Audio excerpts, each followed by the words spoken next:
Bonjour à toutes et à tous, ou rebonjour, et de 4. Nous venons de finir la 4e conférence de l'E3, pré-conférence de l'E3, et c'était au tour d'Ubisoft, l'éditeur français. Alors, par rapport à l'année dernière, on n'a pas eu une avalanche de nouveautés. En revanche, on a eu une sorte de follow-up, une continuation, où on a pu découvrir ou redécouvrir les dernières nouveautés, dernières avancées sur certains titres dont on a déjà entendu parler. On a ainsi vu des démonstrations de The Division, qui se passe dans un New York post-apocalyptique et qui est franchement prend une tournure de plus en plus intéressante, avec une plongée dans la Dark Zone, une zone de quarantaine où des agents s'affrontent et affrontent des espèces de parias, des gens pas très recommandables.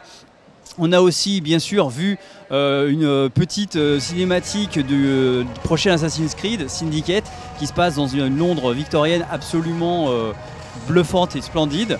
Donc une fois encore, c'est un jeu sur lequel on pourra mettre la main dans le stand d'Ubisoft, et ça c'est plutôt une bonne nouvelle parce qu'on pourra vous faire un premier tour sur la chose. Puis aussi enfin un jeu qui avait été dévoilé en toute fin de conférence l'année dernière, le Rainbow Six Siege.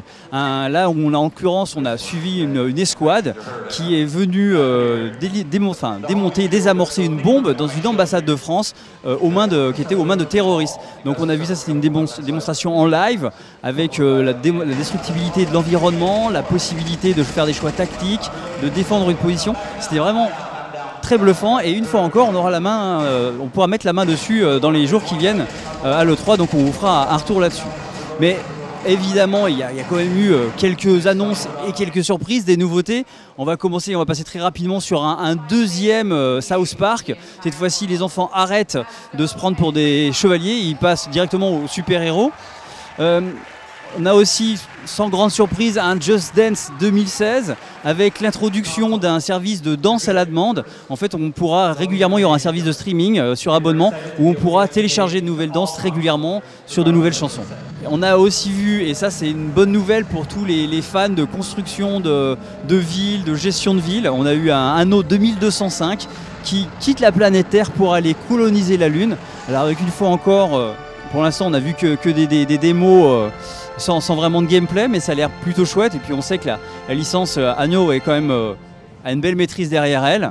Et puis on a eu deux grosses surprises, une nouvelle licence et un reboot, une refondation. La nouvelle licence s'appelle For Honor.